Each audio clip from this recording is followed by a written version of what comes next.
검찰이 조국 장관 가족의 사모펀드 의혹 수사를 이어가고 있는 가운데 조 장관의 부인인 정경심 교수의 검찰 소환 역시 임박한 것으로 전해지고 있습니다.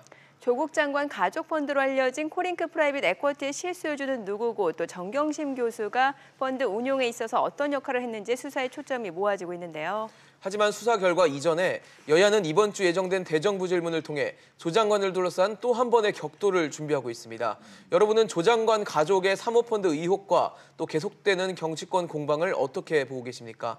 오늘 아침 토론에서 함께 짚어보도록 하겠습니다. 여러분은 다양한 의견 문자로 받고 있습니다. 100원의 이용료가 있는 유료 문자 샵 3698번으로 보내주시면 저희가 토론 중간에 소개해드리고 함께 의견도 나눠보도록 하겠습니다. 오늘 함께해 주실 두 분의 패널 소개해드리겠습니다. 건국대 행정대학원 장성호 원장, 법무법인 민주 서정욱 변호사입니다. 두 분 어서 오세요. 네, 안녕하세요. 사실 굉장히 복잡한 문제입니다. 아직 수사가 진행 중인 상황이기 때문에 저희도 좀 조심스러울 수밖에 없는데 일단은 가장 첫 번째로 좀 물꼬를 터야 될 부분은 이 조 장관의 가족 펀드라는 지금 별칭이 붙은 이 코링크 프라이빗 에쿼티 어떻게 만들어졌나가 좀 중요할 것 같거든요. 일단 어떻게 시작을 어떻게 좀 봐야 될까요?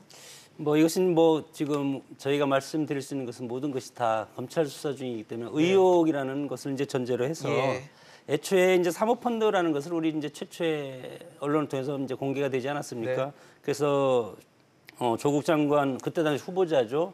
74억 규모의 투자 약정 의혹부터 시작해서 전반적으로 이게 상당히 지금 복잡하게 지금 이 펀드가 전개되고 있습니다. 그래서 결국은 이것이 가족 펀드 아니냐 이런 의혹에서 또 사실상 조국 장관의 부인인 정경심 교수의 어떤 사실상 직접 투자, 경영 관리를 하기 위해서 코링크 프라이빗 에듀커트를 만들지 않았냐 이런 것이 이제 의혹의 핵심인데 사실은 이것에 대해서는 여러 가지 WTFM을 통해서 빼돌린 자금이 13억 원인데 여기에 10억을 정경심 교수한테 전한 어떤 정황 이런 것들을 종합적으로 봤을 때 이것은 가족 펀드가 아닌가 이렇게 생각이 들고 코링크 PE라고 하죠. 이런 것이 이번 사모펀드의 전반적인 운영의 어떤 주체를 하기 위해서 주관을 하기 위해서 만든 그런 것들이 펀드가 아닌가 싶고 여기는 또 여러 가지가 있습니다. 블루 펀드가 이제 14억 원 이제 투자가 돼 있고 배터리 펀드 여기 이제 WFM 영어교육 업체죠. 이런 것이 있고 또 레드 펀드 이것은 이제 익성 자동차 부품 회사를 이제 관리하는 이런 펀드고 또 여기 웰스 CNT라는 이 관검사 수주가 178억까지 한 것이 있는데 이것은 이제 익성을 통해서 우회 투자하기 위해서 만든 펀드. 의혹이 아닌가. 이런 이제 의혹인데 이런 것들이 지금 종합적으로 이제 얽혀서 이것을 이제 종합적으로 컨트롤하는 것이 이제 코링크 PE다 이렇게 이제 운영사라고 지금 밝히고 있습니다. 검찰 쪽에서. 제가 보기에 그 코링크 PE는요. 크게 이제 두 단계로 바뀌는 게 처음에 2016년 2월에 설립이 됐잖아요. 초기 설립은 익성이 주도한 것 같아요. 익성은 이제 현대자동차 납품업체거든요. 근데 익성이 회계 문제를 좀 처리하고 어떤 게 상장을 위해서 그래서 처음에 초기 주주들은 익성청 관계자들이 많아요. 근데 그게 한 번에 바뀌는 게 바로 이제 조국 측으로 정경심 그게 언제냐면 이게 오촌 조카 있죠. 바로 이제 조범동 씨 부인 계좌로 5억을 보내서 그 중에 2억 5천이 설립 자금으로 들어가잖아요. 그때부터 이게 익성 측의 주주들은 빠지고 오히려 이제 오촌 조카나 정경심 차명 소유. 그래서 크게 한번 이게 코링크 PE의 어떤 주주가 바뀌는 과정이 있고 그래서 결론적으로 이게 설립은 익성이 주도했지만 후에는 정경심 측 조국 일가가 이게 코링크 PE의 실소유주가 아닌가 이게 검찰의 의심입니다. 그 이제 부인이 처남에게 3억을 빌렸다는 것이 2017년 2월 28일.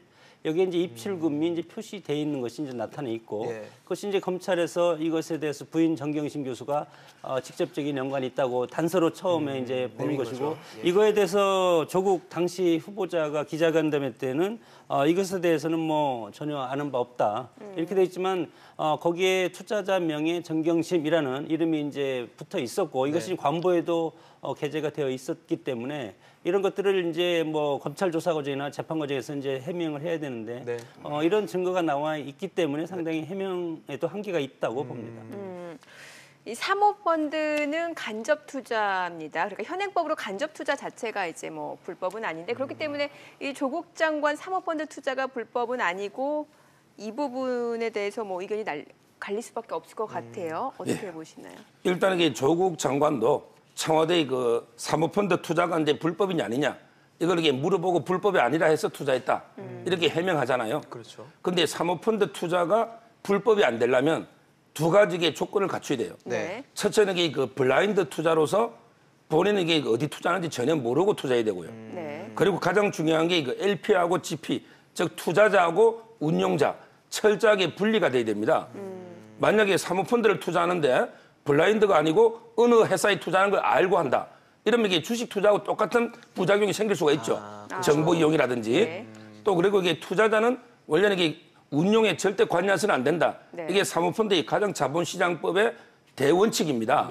그런데 이 두 가지가 무너지면 만약에 그 정경심이나 조국 장관이 블라인드가 아니고 어디에 투자하는지 알았다. 뭐 웰스센티든 네네. 어디든 이러면 이게 그 블라인드가 아니잖아요. 그렇죠. 그리고 이제 코링크 P의 지분을 차명 가지면서 운영에 개입해버리면 이것도 이게 그 투자자하고 운용사가 분리가 안 되잖아요. 그렇죠. 이렇게 되면 이게 불법이 되고 그 법은 뭐냐?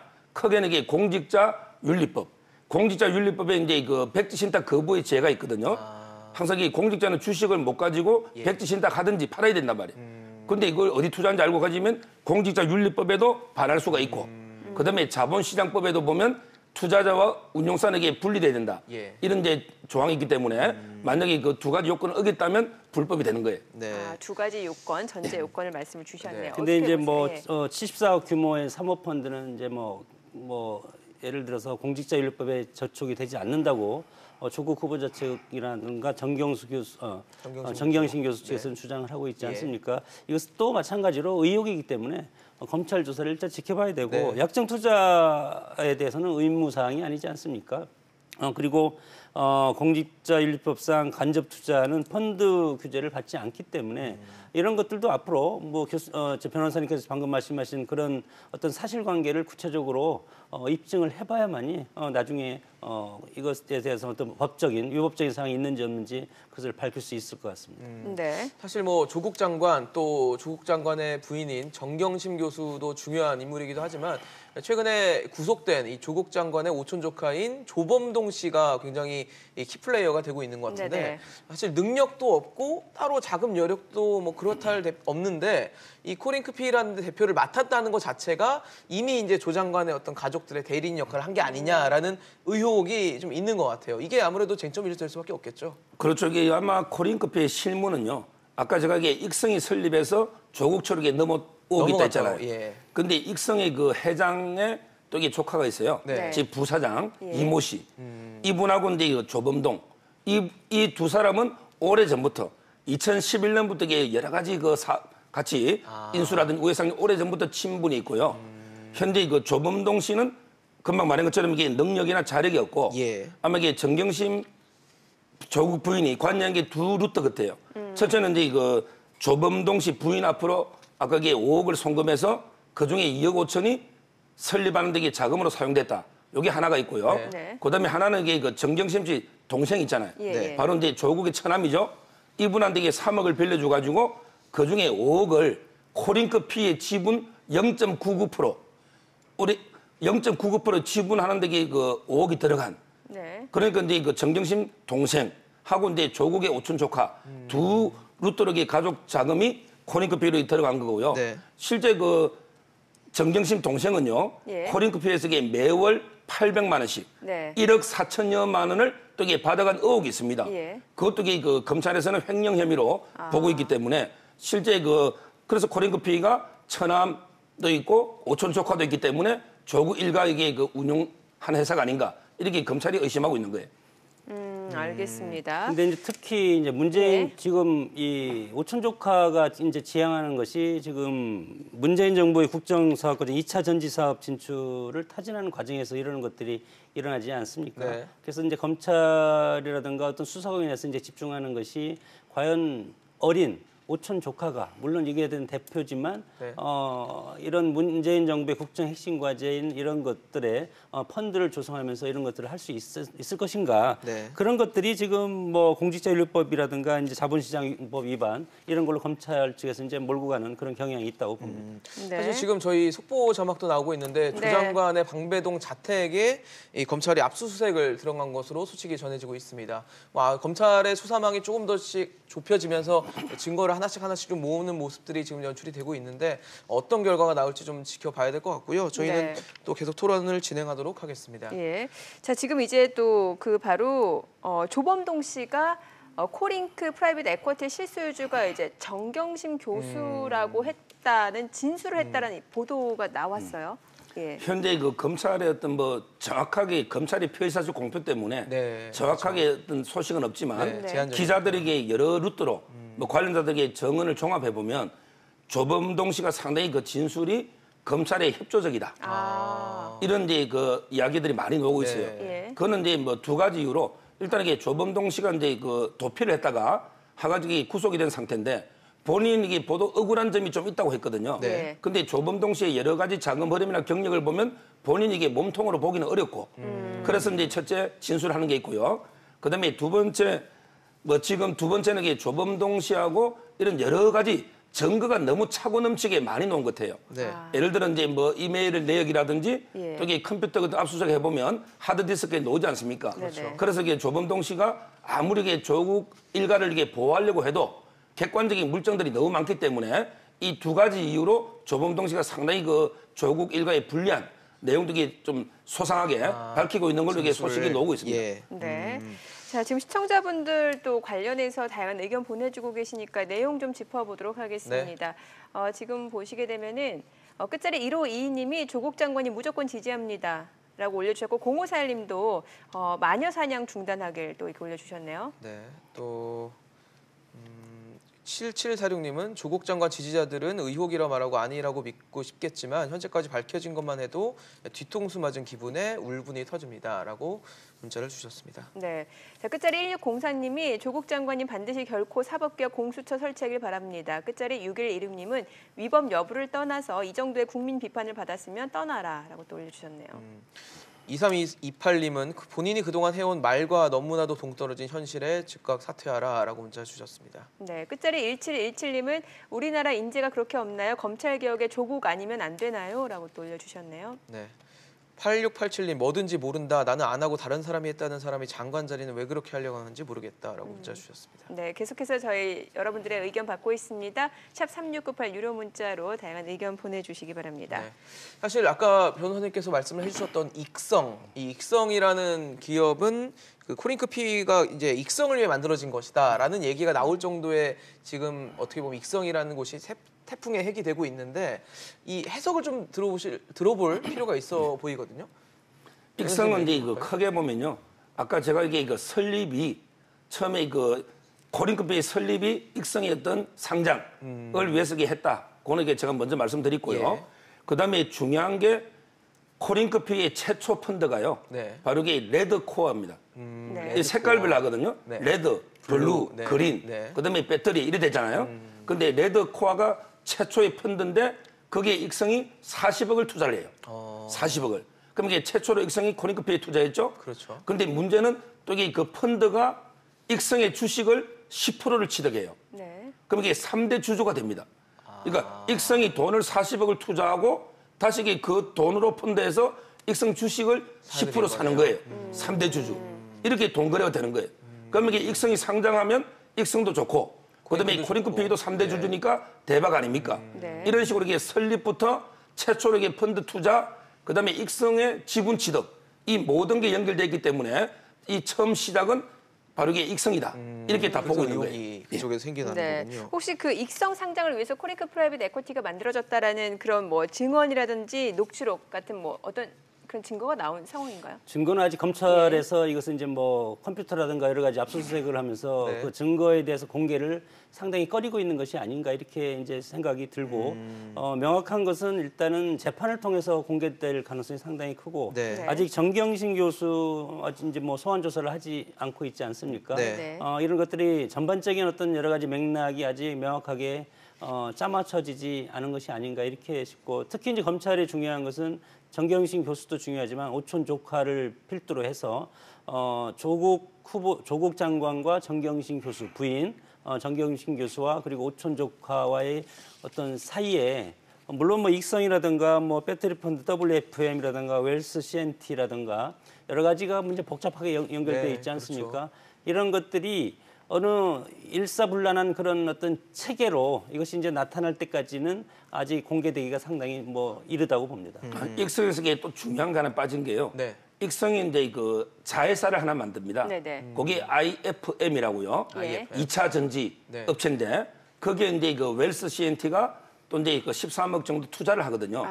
그런데 이 IFM의 투자 보고서나 이게 여러 내역을 보면 상당히 그 매출 1조까지도 바라면서 그래서 모든 이게 실사업은 IFM으로 가면 익성은 익성대로 상장은 자동차 부품 회사니까 상장하고 그다음에 2차 전지 쪽은 IFM이라는 자회사를 만들어서 네. 거기에 일감을 많이 수주하고 매출 올려서 네. WFM하고 합병해서 우회 상장하면 상당히 그 웰스 CNT든 누구든 다 대박이 돈을 벌 되잖아요. 수밖에 없네. 예. 따라서 이제 검찰이 IFM도 압수수색하고 그다음에 IFM의 대표 김모 씨도 압수수색하고 그다음에 익성의 아까 부사장 조카 여러 번에게 소환 조사했거든요. 네네. 이런 게 상당히 그 증거가 많이 확보된 걸로 보여요. 그렇군요. 사실 이제 또 지금 뭐 압수수색하고 소환 조사하는 또 뭐라 대기자라고 해야 되나요? 지금 기다리고 있는 수사망이 펼쳐지고 있는 데가 이제 정경심 교수 언제 소환할까인 겁니다. 정경심 교수가 과연 쿠링크 PE 운영에 얼마나 관여를 했는지 혹시 실소유주는 아닌지 이게 아마 쟁점이 될 수밖에 없겠죠. 상황은. 정경심 씨는요. 제가 볼 때 이게 비공개로 소환하면 저는 주말에 하고 그다음에 공개 소환하면 주초에 한다. 네. 왜냐하면 이게 비공개는 주말에는 기자들도 절반밖에 없고 다른 이게 피해자가 없잖아요. 그렇죠. 그래서 이게 빠르면 어제 있잖아요. 네. 비공개면 어제 정도도 예측이 나왔는데 네네. 어제는 이게 아니고 네. 검찰에서 공개로 할 것 같아요. 그러게 왜 그러냐면 조국 장관이 공보 지침을 변경했는데 네네. 이걸 이게 조국 일가부터 적용하면 특혜다. 그렇죠. 따라서 이게 자기 가족 수사 끝나고 나서 준칙한다 적용한다 했잖아요. 네네. 그렇다면 이게 기존 룰에 의하면 정경심 씨는 당연히 포토라인에 세워야 됩니다. 따라서 이게 포토라인에 세운다면 저는 이게 빠르면 내일 아니면 이게 모레라도 왜 이번 주초라 했으니까 예. 정경심 씨는 이게 포토라인에 세우면서 공개 소환하고 그리고 이제 바로 그 다음에 영장 청구하지 않을까 이렇게 보입니다. 네. 제 결과적으로 뭐 정경심 교수가 실소유주냐 아니면 운용에 관여했느냐 여부인데 여기에 대해서는 어떻게 보시나요? 저는 뭐 여러 가지 정황으로 봐서는 뭐 가능성이 있다고 가능성이 저는 있다고 봅니다. 예. 검찰 수사 상당히 진척돼 있고 특히 컴퓨터 하드디스크를 다 지금 검찰이 압수수색했죠. 압수수색해서 예. 확보를 하지 않았습니까? 예. 그것이 가장 큰 어떤 방증 자료가 될 것이고 결국은 증거주의에 입각해서 구속 수사를 할 건지 말 건지 그것을 네. 이제 검찰이 지금 결정을 해야 되는데 공개 소환도 하고 그리고 구속영장 청구도 하고 그리고 법원에서 이거에 대해서 지금 정경심 교수가 상당히 네. 부인으로 일관하고 SNS를 통해서도 뭐 어제 오늘 이거에 대해서 언론과 이것이 사실관계가 다르다 네. 이렇게 지금 주장을 하고 있기 때문에 법원 입장에서도 이것에 대해서 뭐 받아들일 가능성이 이제 커지고 있다고 봅니다. 네. 사실 뭐 지금 검찰 수사가 진행 중인 상황이기 때문에 뭐 가타부터 말씀을 드릴 수는 없지만 만약에 이게 법 위반, 그러니까 아까 말씀하신 뭐 공직자윤리법이라든지 자본시장법을 위반을 한다면 어느 정도 수준의 처벌이 가능한 건지도 좀 궁금하거든요. 현재 그 공직자윤리법은 뭐 1년 이하의 징역이고요. 네. 따라서 이게 아주 무거운 형은 아니고 그렇네요. 그다음에 이거 자본시장법은요. 예. 요거는 이제 그 5년 이하도 있고 3년 이하도 있는데 좀 이게 봐야 돼요. 예를 들어 이게 투자자하고 자가 이게 운용사가 분리돼야 된다. 네네. 그것만 가지고는 이게 처벌하기는 좀 쉽진 않아요. 그 자체는 이게 그 제재, 행정 제재만 하지 예. 처벌 조항이 없는데 그러나 이게 검찰에서 보는 거는 그게 아니고 주로 이제 자본시장법 중에서 뭐 주가 조작이라든지 예. WFM 있잖아요. 네네. 또는 이제 조범동 씨가 50억 정도를 횡령했는데 거기에 그 10억 얼마하고 또 아까 이게 800만 씩 1억 4천 받은 거하고 자문료 1,400 있잖아요. 이런 돈들이 전부 이게 정경심 측의 횡령의 공범이 아니냐. 이게 문제예요. 그게 입증이 되면은 처벌도 가능하다는 말씀이시죠? 그렇죠. 현재 이거 10억 3천이 뭐 명동 사채시장에서 예를 들어 이제 그 돈으로 바꾼 거든 아니면 이제 WFM에서 단기 대여금 10억 중에 10억이든 어떤 거다 정경심 측에 흘러오면 이게 횡령의 공범이 될 수 있고 그다음에 아까 그 코링커피에서 800만 원씩 1억 4천도 문제고요. 그다음에 자문료도 최근에 20% 경영 오히려 성과까지 주는 이렇게 경영관료가 나오잖아요. 그럼 이게 1억 1,400만 원도 횡령이 되고 따라서 한 12, 3억 횡령이 되면 그건 이게 징역 3년 이상 엄청나게 무거워지고요. 그다음에 시세 조정이나 이것도 알았다면 또 이게 큰 죄이기 때문에 따라서 단순하게 뭐 투자에 관여했다 이것만 가지고는 처벌 안 되지만 주가 조작이나 횡령이 공범이 되면 처벌은 무거워진다. 이래 보면 돼요. 네. 자, 지금 결과적으로 조국 장관 일가와 관련된 의혹인데 자, 그러면 이 모든 것을 과연 조국 장관이 알았는가 또 몰랐다고 해도 그것이 과연 면피가 될 수 있는지 이 부분일 것 같아요. 어떻게 보시나요? 글쎄 이제 법원에서 뭐 재판관들이 이제 판결하는 것은 증거에 입각해서 판결을 해야 되고 만약에 녹취를 해도 그게 불법이라면 증거로서 인정이 되지 않지 않습니까? 이런 상황에서 과연 펀드 투자에 직접적인 개입한 정황이라든가 증거가 있느냐 없느냐. 저는 개인적으로 봐서는 가지고 있기 때문에 이런 것들을 근데 이제 정경심 교수가 너무 방대하게 이런 어떤 그 재테크라든가 이런 것들을 지금 개입해서 했기 때문에 조국 교수가 일정 부분 이거에 관심 뭐 알려고 하지도 않고 서로 이거에 대한 대화가 그렇게 많지는 않지 않았을까 이렇게 수상적으로 생각할 수도 있는데 그러나 가족 관계에서 이런 거에 대해서는 일정 부분 얘기하는 것이 되죠. 상식과 어떤 정상 아니겠습니까? 그런 차원에서 보면은 틀림없이 이거에 대한 위법 소지가 있는데 그러나 이제 어떻게 보면은 어떤 펀드 투자에 직접 관여한 증거, 물증 이런 것들이 없다면 법적으로도 처벌할 수가 없지 않을까 이렇게 생각이 들어서 이거에 대한 증거가 모두 나온 다음에 재판정에서 이거에 대해서 종합적으로 판단을 해야 되지 않을까 이렇게 봅니다. 그래서 조국 장관도 오늘 그 방배동 자택을 압수수색하지 않았을까? 그 검찰이 압수수색하지 않았을까 싶은데 조국 장관 책임 어떻게 물을 수 있을까요? 어떻게 보십니까? 조국 장관에게 일단 그 재산 신고할 때요. 코링크 펀드에 투자한 거는 재산을 다 신고 등록하게 돼 있잖아요. 그렇다면 이게 코링크 펀드 10억 얼마가 뭐냐? 부인하고 이게 대화를 안 했겠어요? 공직자윤리법은 이해관계자 직계 좀비 속의 잘못도 처벌하거든요. 따라서 그 정경심 씨가 뭐 허위로 재산을 했다 하더라도 조국 장관의 책임이 공직자윤리법에서 벗어날 수가 없고요. 그다음에 직접 알았는지는 압수수색 해보면 조범동 예를 들어 핸드폰이라든지 명절에 한두 번 만났다 했잖아요. 그럼 이게 몇 번 만났는지 몇 번 통화했는지 자료는 이게 이메일에 조국 이메일로 보낸 건 없는지 이런 게 검찰이 지금 보고 있기 때문에 새로운 증거가 많이 나올 걸로 보고 그다음에 두 번째는 운동학원에서 테니스장 이게 6억이 테니스장이 없다는 거 아닙니까? 그런데 이런 부분도 허위가 있을 수 있고 그다음에 가장 중요한 건 또 어제 한인섭 교수 조사했잖아요. 그런데 거기에 보면 서울대 공익인권법센터 있죠. 이 인턴 확인서가 조국 장관의 그 컴퓨터에서 파일로 놓았다. 장영표 교수 그 아들 이것도 이게 허위라는 게 다 검찰에 진술되고 있거든요.